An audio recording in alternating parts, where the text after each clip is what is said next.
Hi guys, this is Merzanyo again. Nasamahan nyo guys, nagmawa ng video reaction. Syempre dito kay Ma'am Jenny Oco. At syempre shoutout po sa lahat ng mga viewers natin mula Luzon, Visayas at Mindanao. Syempre sa Bomega, Metro Manila.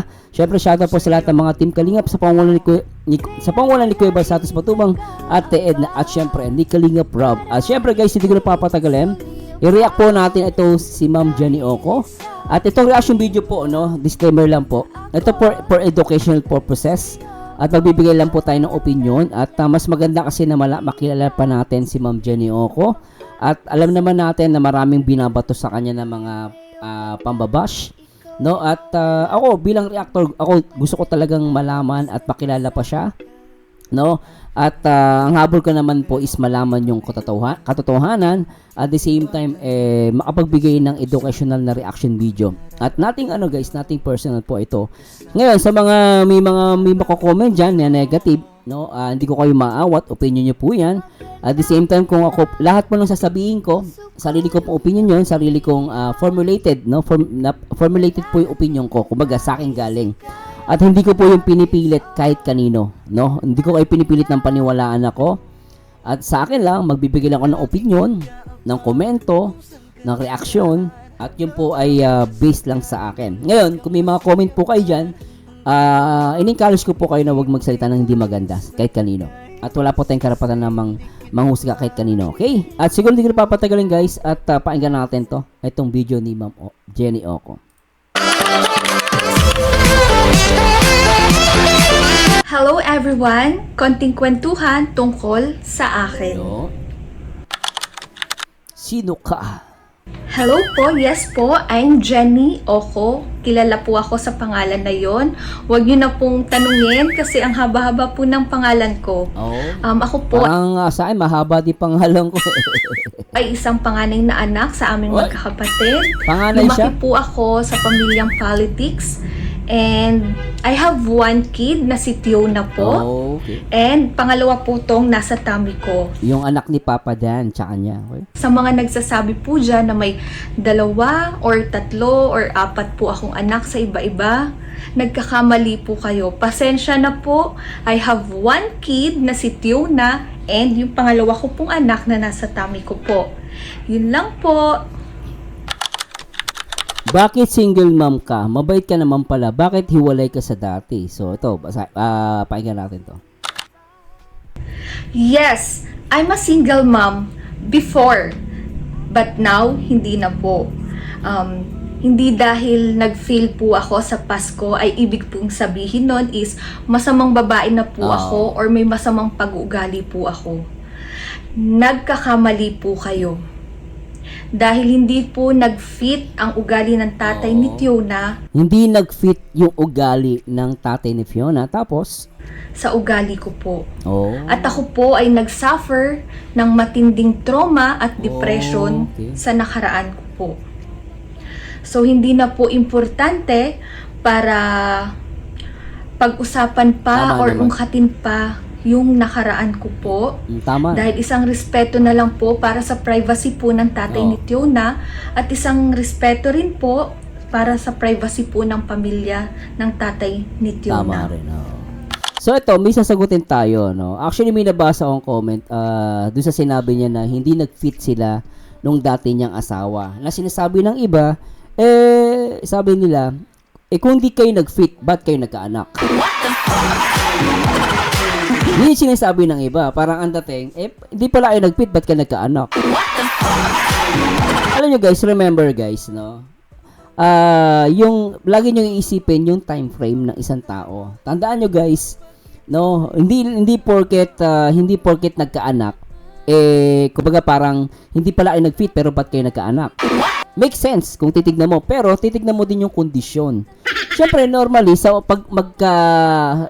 naman sa lahat ng relasyon, siyempre sa umpisa, okay talaga kayo. Siyempre, wala pa kayong anak, wala pa kayo ibang mga bagay, pero siyempre, loving. Getting to know, diba? Talagang in love kayo sa isa't isa, pero let's admit, no, nangyari din sa artista, kahit kanino guys, nangyari yan. May mga kilala ako na hiwalay din, like basta may kilala po ako, no, ganyan din, pero lalaki naman siya. Wala siya, like may kapatid ko, yung kapatid ko po, is hindi rin sila nag-fit nung kanyang asawa dati babae. Hindi sila nag-fit. Ngayon, ganun din parang kay Ma'am Jenny Oco. Kumbaga sa kapatid ko, lalaki naman siya. So, single dad siya. Si ano naman single mom. Pero sinasabi niya hindi na nga. Kasi nga, sila ni Papa Dan. Ngayon, ang punto ko lang, syempre yung sinasabi nila na hindi pala kayo nag-fit pero ba't kayo nagkaanak? Normally, syempre sa time frame na nagkakilala sila, nagkainlaban, of course, okay silang dalawa.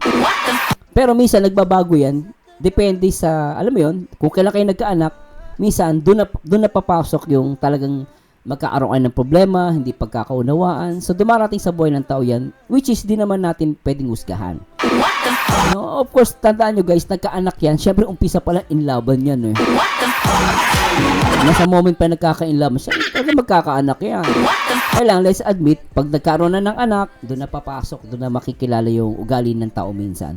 And tama naman si Ma'am Jenny doon, personal na buhay yun, hindi naman dapat yun panghimasukan kanino man. At nasabi ko lang kasi parang hindi mo kasi pwedeng ipilit yun eh. Ba't kayo nagkaanak? Hindi pala kayo nagkakasun, hindi pala kayo magka-fit. No, yan ang punto ko doon. Nangyari po yung kahit pag sinabi mo yung argument mo na ganyan, matatawa lang sa'yo ibang tao, lalo na yung katulad ni Ma'am Jenny at yung kapatid ko nga single dad yun eh. Hindi ko naman pwede. Ba't nagkaanak kayo? Hindi pala kayo nag-fit, nag-asawa kayo. Hindi naman pwedeng questionin yun, di ba? May mga personal nilang buhay yun.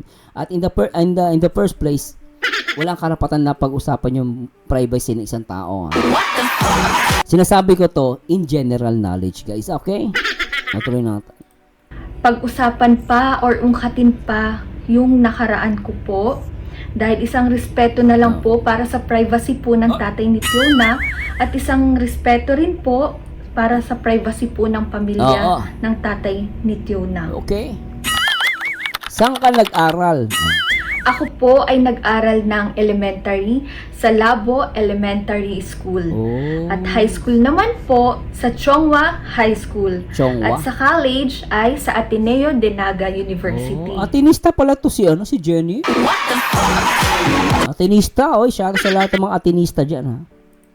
Ang course ko po doon is entrepreneurship tourism po. And also, nag-aral din po ako ng pagiging aesthetician sa Lux Beauty International School. Ang pinag-aralan ko rin po doon is eyelash extension, nails extension, and facial. And also, nagtitraining rin po ako ng mga ganyang pinag-aralan ko ng mga skills po. So, galing yan. No? Meron pala siya skills, no? That's ibig sabihin yung mga pagpapaganda, no? Okay, ano pala to? Maganda yung background ni Ma'am Jenny, ano? Atenista siya, talino, ano? Chef ka ba, To make it clear lang po, hindi po ako chef ha. Passion ko lang po yung magluto. Kasi nung bata pa po ako, ang hilig ko pong manood sa kasambahay namin or kay daddy ko pag nagluluto po sila. Kasi hindi ko alam eh. Siyempre, naging interesado na ako kung paano magluto hanggang sa nakikisali-kasali na ako sa kanila kung paano magluto. Hanggang ngayon, natuto na ako magluto. Tsaka, yun din kasi yung love language ko. Tsaka, kumbaga, ang saya-saya ko kapag naasikaso ko yung mahal ko sa buhay. Like si Fiona, si Dan, tsaka yung family ko. Grabe. Yan yung parang regalo or yung parang effort na hindi matutumbasan, kumbaga, yung pag-aasikaso. Yun, tsaka maganda sa babae yung marunong magluto. Ito lang guys, iba talaga yung babae marunong magluto. Hindi prito lang. Pero syempre hindi naman lahat ng babae kanya-kanya ng talent, no? Pero ako lang, nabilib lang ako sa kanya kasi marunong siya magluto, no? So talagang hilig niya, no? Masaya ako na pag nagluluto ako, na-enjoy ko. A few question or sa mga few na pangusga sa akin, sasagutin ko na at i-clear ko ang ibang bagay na hinisgan nyo po sa akin. Ito, pakinggan natin to guys. Ito maganda rin mapakinggan to. Mayaman ka daw ba? Ayan na. Oo. Well, hindi ko masasabi na mayaman ako dahil nasa sitwasyon pa rin naman ako ng pagbabudget ng pera araw-araw. I think siguro kung mayaman ka, wala kang masyadong naiisip na budgeting, yung mga ganong bagay. Siguro, thankful pa rin naman ako dahil hindi ako nagigipit and nakakain ng 3 times a day. And nabibigay ko naman yung mga wants and needs ni Tiona. Kumbaga napro-provide ko naman siya. And kay Dan, nakakapag-share naman ako ng gastusin sa araw-araw sa mga expenses po namin. Yun. Pero dumadating pa rin naman na nagiging low budget pa rin ako. Kumbaga, minsan mahina yung personal business income. So, minsan dumadating talaga sa point na low budget naman ako. And kahit papano, minsan din, nakakabili rin ako ng wants ko. Pero the most important kasi, mas priority namin ngayon is yung needs po kesa sa wants. Marunong siya sa pera, ano? Okay, ano? At tama naman siya, actually. Sa mata ng iba, mayaman siya. Sa mata naman ng mga socialite, talaga yung mga mayayaman sa Pilipinas, syempre, hindi naman siya mayaman. So, depende sa tumitingin. Syempre, pag ka-level nila Pacquiao, siguro, mas mayaman sila Pacquiao. Saka yung bagong issue ngayon, yung nakabili ng 40 na sasakyan na high-end. Syempre, sa mata nila, mas mayaman yun. Pero yung 40 na sasakyan, nabili, no? Puro high-end na sasakyan. So, depende sa tumitingin. Syempre, pag sa mga simpleng tao lang, mga kapwa Pilipino natin, syempre mayaman si Jenny. Pero sinasabi nga niya, nagbabudget pa rin siya. Ibig sabihin, actually, may pera ka man o wala. No, kailangan mo pa rin talaga mag-budget. Ako nga dati, magkano na budget ko, 100 lang, di ba? Pero kailangan mo pa rin mag-budget. May pera ka man o wala, kailangan mo pa rin i-exercise yung pagbabudget. Pero sabi ko nga, inulit ko, depende yan sa tumitingin. Baka sabihin, Sir Marzano, tinatanggi niya mayaman siya. O, syempre mayaman yan. Pag kinumpir mo sa sarili mo, pero pag kinumpir siya ng talaga mayaman na pinakamayaman sa Pilipinas, syempre hindi mayaman si Jenny. Simple tao lang yan. Ganun po, depende sa tumitingin yan. At tuloy natin ito, guys. Sana nakuha nyo, guys, ha? Huwag kayo masakta sa sinasabi ko. Opinion ko lang po yan, ha? Tingnan natin. Hindi man mo kamukha anak mo retokada ko, matindi retokada. Ano ba yan? Retokada ba ilong mo? Ano ba? Po ako retokada. Ay, hindi. Wala pong ginawa sa mukha ko, hindi po retoke yung ilong ko. Hindi, kahit ganyan-ganyan ninyo po yan. As in, wala. Hindi po totoong ilong talaga niya. Totoo talaga. retoke yung ilong ko. Kahit hindi po perfecto yung katawan ko, kontento na po ako kung ano binigay po sa atin ni God. Okay. So, sa mga nagsasabi po dyan na salamat, Dok, yung mga ganyang bagay, hindi po ako retokada. And kasi po yung dad ko and mom ko, parehas po silang matangos ang ilong. Kaya nakuha ko po sa kanila yung ganitong ilong. Sana all. Actually, yung mga nagsasabi sa'yo yung retokada, kaingit lang sa'yo yan. Ang pansin ng Jenny.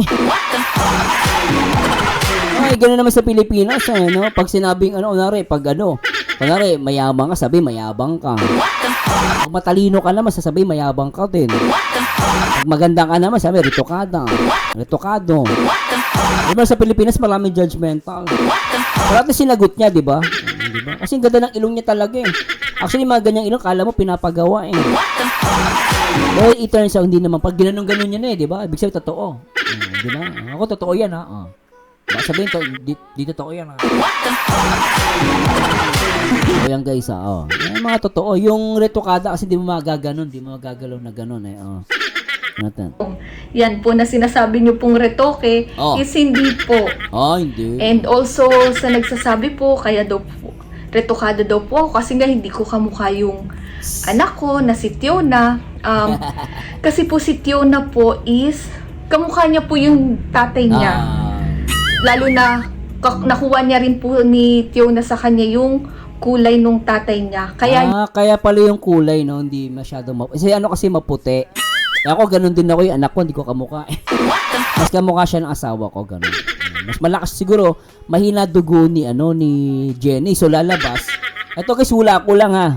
Baka di, So, lalabas, pwede maging kamukha ni Papa Dan yung anak nila. Kasi lumalabas, mahina dugo ni Jenny. Ako ganun din. Feeling ko mahina din yung dugo ko. Kasi yung anak ko, mas kamukha ng mami nila. Yung ng mami nila. Tuloy na ako.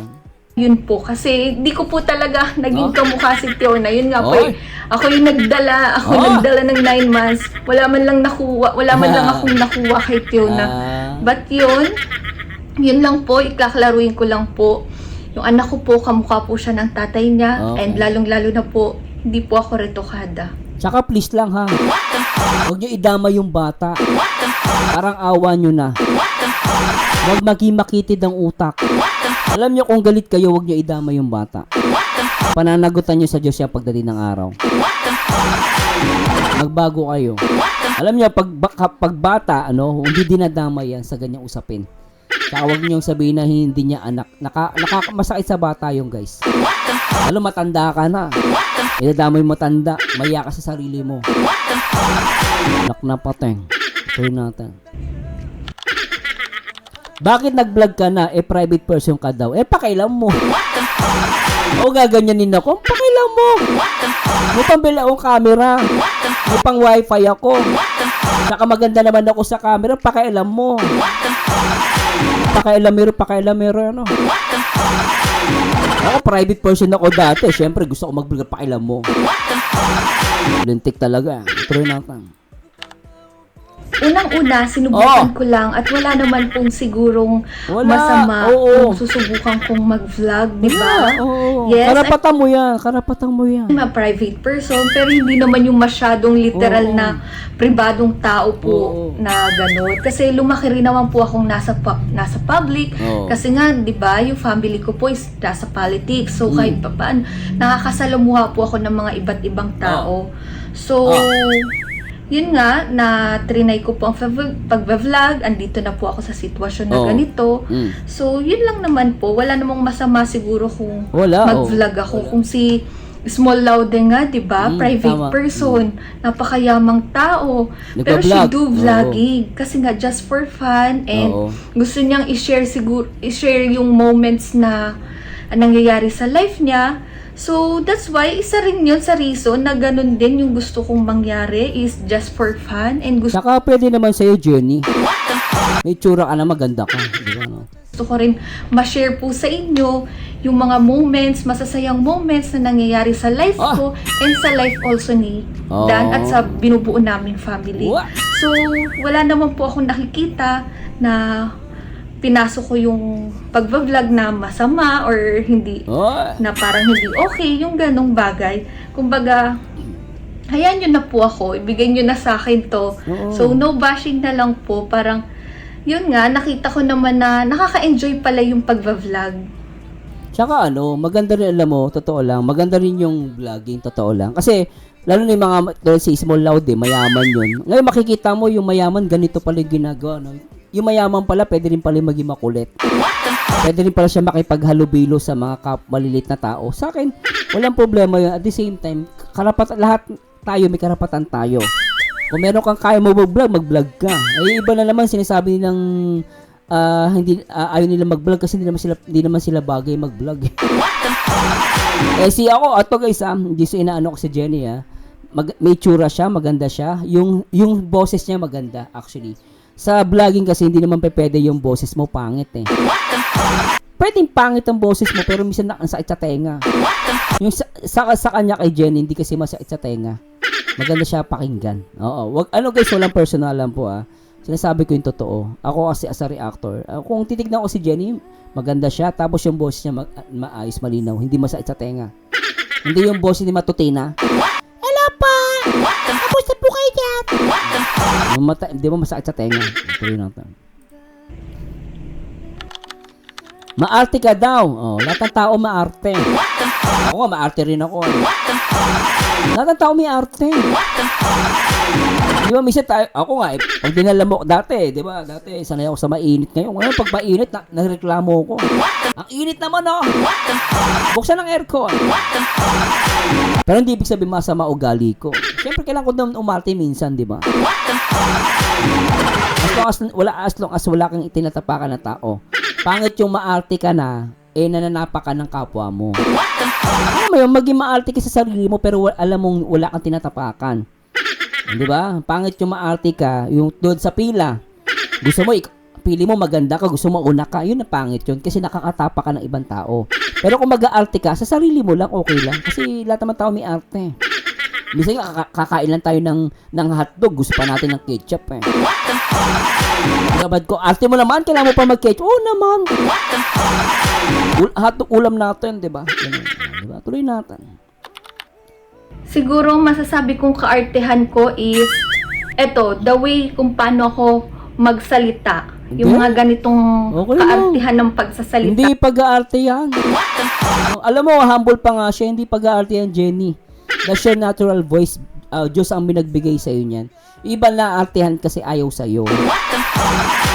Ganun lang yun. Pag ayaw sa'yo, syempre hindi mo sila mapiplease. Pero okay nga yung salita mo eh.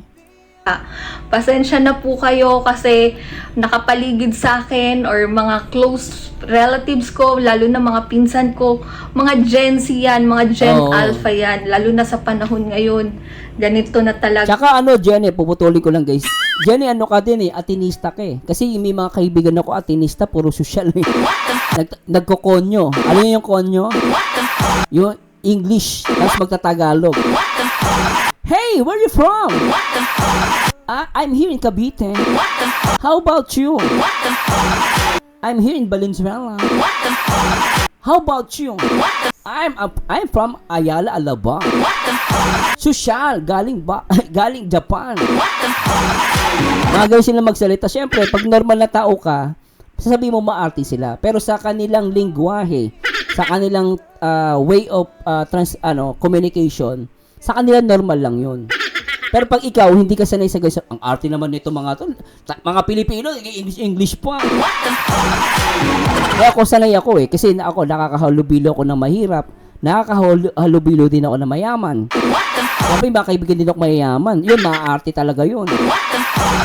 Ay, so ay maniwala. Pero ako, hindi ko sila ginajudge kasi ganun yung buhay nila eh. May pera talaga sila eh. O, diba? Ako, may mga tropa naman ako, mga kanto boys. Diba magsalita, pre, ano yun, pre? Sapa ka na, pre. Ganon, pero may mga nakaibigan naman ako, mga sosyalera. So, wag nyo i-judge po yung mga, iba-iba kasi yung tao eh. Ganon po. Ako, nakita ko si Jenny, walang problema sa akin. Hindi ko siya, kasi pag kinumpare mo yung ibang tao sa sarili mo, syempre may masasabi ka. Wag mong i-compare, unawain mo siya. Kaya sabi mo mukha siya maarte. Maintindihan mo siya. Ganon lang yung guys. Mahirap pag hindi ka sanay makahalubilo sa lahat ng tao. Ako si sanay ako eh. Pati matanda, bata, pati palaka, kausap ko minsan. Naunawaan ko. Tuloy na ito. Diba? So, yun, pasensya na po kung ganito, kung naaano ninyo ang arte-arte naman. Yeah, okay lang yan. So, kung hindi nyo po gusto yung pananalita Okay lang ko, di ko naman po kayo mapipilit or tama naman. di ko naman po kayo mapiplease or makontrol na pagsalitaan Oo, ninyo po akong tama. maarte. Pero ito na po talaga yun eh. Ayokong baguhin naman na, Tama. na hindi ako ganito magsalita. Baka pag binago mo naman yan, sasabihin sa'yo, trying hard ka. Trying hard, copycat. So, be yourself, Jenny. Okay lang din yan para sa akin. Kung baguhin naman na hindi ako ganito magsalita, mas mahihirapan po ako. Kaya, eto na ako eh. Ito yung kung paano ako makipag-usap sa inyo. Tuloy mo lang, okay lang yan. Yes, still, maarte pa rin when it comes to hygiene. Hygiene, oo. Lalo na nanay ako, Tama. yan, napaka-importante po sa akin ang hygiene. Yan, kailangan malinis ka sa bahay, malinis ang gamit mo, malinis ka sa sarili mo, para hindi ka mabilis dapuan ng sakit. Parang pares kayo ng anak ko, Jenny. Yung anak ko, nagugas na ng sabon tsaka tubig. Ang tagal-tagal. Totoo guys, lalaki anak ko ay panganay ko, 11 years old. Siya, nasanay kasi sa panahon ng pandemic, di ba? Pandemic yun, lumaki yun eh. So, kapag magugas ng sabon, ang tagal, lahat talaga kukuskusin niya. After niya magugas, maglalagay pa ng alcohol minsan yan. Dirin-diri siya. Kaya minsan mapagkakala mo maarte, pero ganun talaga siya, hindi siya maarte. Ano lang talaga siya, matikuloso sa katawan. Itatakot siya sa germs. Ganun po ang anak ko. Ngayon, ako, naiintindihan ko si Jenny kasi ganun yung anak ko. Same na same sila. No, at di kaartehan yun. No? Tuloy natin. Para hindi ka mabilis dapuan ng sakit. Ganyan. Lalo na nanay ako, di ba? Hands-on kasi ako sa anak ko. Siyempre, paano kung magkasakit ako? Tama. Hindi ko maalagaan ng maayos yung anak ko.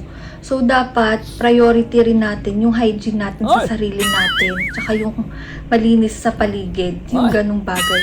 Tsaka, may anak ka na, so dapat talagang ma-maintain mo yung pagiging hygiene para hindi rin magkasakit yung tama. anak natin. Yun. Lalo na ang mahal-mahal ng pa-hospital, di ba? Kung Oo, laging sakitin totoo. yung anak mo. Tsaka best practice yun na maging maingat tayo sa sarili. Mahal ng pa-hospital, di ba? Kung laging sakitin yung anak mo, tas laging madumi yung nakapaligid sa'yo, Tama. di ba? Mas magastos yun. Oo, tama. So, tayo sa pagiging hygiene, effort lang eh. Maglinis sa araw-araw. Kumbaga, ma-maintain natin na hindi madumi yung gamit natin, yung kwarto natin, yung bahay natin, di ba? Para lahat tayo, safe tayo sa, sa sakit. Tsaka, OC din kasi ako. OC ka pala. Same na anak kong panganay. Ganun din OC. I mean, OC. Ganyan. Gusto maayos palagi. Malinis yung paligid. Ganyan yung mga OC. Pero karamihan dyan, mga successful na tao. Pero pagdating sa OC kasi, kapag yan nasaktan, minsan pag nasaktan sila, minsan matagal din makamove on. Yung pagkakaalam ko guys lalo pag nasaktan yan o kaya na-failed sila, minsan matagal sila makamove on. Ganun po yung mga OC. Pero karamihan sa mga OC is maayos sa gamit, in order, sobrang linis, ganun sila usually. Tuloy natin. Siguro naman ako yun kay daddy or na ano rin eh. Yun rin, ganun rin kami pinalaki ni daddy. Lalo na babae ako. So, lagi sa akin sinasabi ni daddy na kailangan malinis ka, lalo na kababae mong tao. Tama. Dapat malinis ka sa bahay, malinis ka sa sarili mo.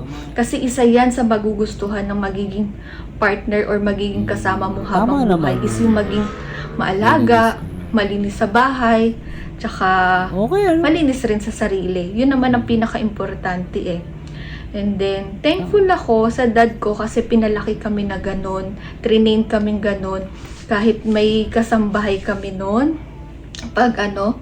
Kapag may pasok, okay, sige, pwede kami mag-uto sa kasambahay namin. Pero kapag Saturday, Sunday, ang rule ng dad ko sa kasambahay namin, wag kaming susundin. Hayaan kami yung kumilos. So, naghuhugas kami ng plato pag Saturday, Sunday. Kumbaga kami yung nakaschedule.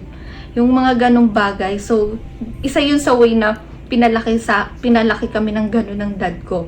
Kasi, parang naiiyak na ako. Wala, kasi thankful ako sa dad ko kasi sabi ng dad ko, hindi habang buhay nasa taas ka. Tama. Paano kung dumating yung panahon na hindi gumanda yung buhay mo? Paano ka? Tama. Kung sanay ka sa ganitong marangyang buhay. Tama naman. Kaya training kami ng dad ko na ganun kami. Kaya thankful ako kay daddy kasi pinalaki niya kami ng maayos. Dad, kung naririnig mo to, sobrang saya ko kasi lumaki ako ng marunong sa buhay, marunong sa bahay, marunong dumiskarte, yung mga ganong bagay. Naiyak na ako, wait lang.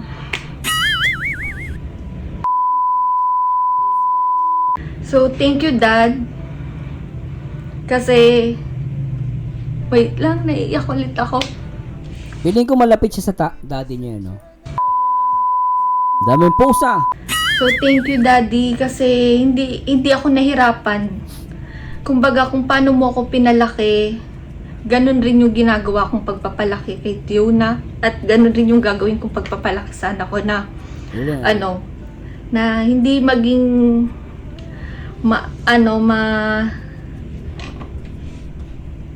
paano ko ba sasabihin na, bumaba man ng, kumbaga, ang maging status man namin ay hindi maayos or hindi maganda, hindi kami mahihirapan mag-adjust. Dahil nga, sinanay kami ni daddy sa gawaing bahay, sinanay kami ni daddy na, what if walang-wala na, what if ganito na lang yung dapat mong kainin, kaya mo ba? Kumbaga, trinain kami na hindi habang buhay masarap lang ang buhay, hindi habang buhay masaya ang buhay. Kumbaga, ang buhay kasi natin is ups and down eh. Totoo yung ganun. Naiyak na naman ako. Hindi naman totoo yun eh. Ako naniniwala ako. May kilala akong ganyan. Sobrang yaman nila. Tapos, mayaman sila guys. Malaki lupain nila. Tapos, nagkaroon ng sakit sa bato yung tatay nila. Mahal naman nila yung tatay nila. Mayaman sila nung araw. Dahil gusto nila mabuhay yung tatay nila. Inubos nila, binenta nila yung mga ari-arian nila. no? Talagang binenta ni ari-arian nila. Naghirap sila sa in short. Pero yun, naghirap sila guys. Pero yun nga, hindi rin naman nila nabuhay yung tatay nila. So, what does it mean? Hindi porket mayaman ka ngayon, masasabi mo mayaman ka pa rin kinabukasan. No, depende yan, no? At di natin hawak ang buhay ng tao. At yung sinasabi niya, totoo yun. Maganda yung pagpapalaki ng anak ng tatay niya sa kanya. At kumbaga parang mina-mindset na sila, hindi porket mayaman tayo ngayon, bukas okay kayo. Tama yun. Yun ang tamang mindset. Kahit ako kami sinanay din kami ng tatay ko about sa ganyan. Kinalala ko din yung tatay ko. Malapit din kasi ako sa tatay ko. Same with Jenny. Si Jenny nakikita ko malapit sa tatay niya. And tuloy natin to. Oh. Yun, yung parang at least kahit nasa taas ka, pag once na lumagapak ka, yung parang ganong term, bumagsak ka, hindi ka mahihirapan kasi sanay ka, ramdam mo. Kumbaga, na aware ka sa ganung bagay na hindi bago, na okay, kung ganito yung kapalaran ko, hindi ko naman kailangan mag-adjust kasi sinanay ako ng magulang ko na normal lang yung buhay namin. Yung ganun.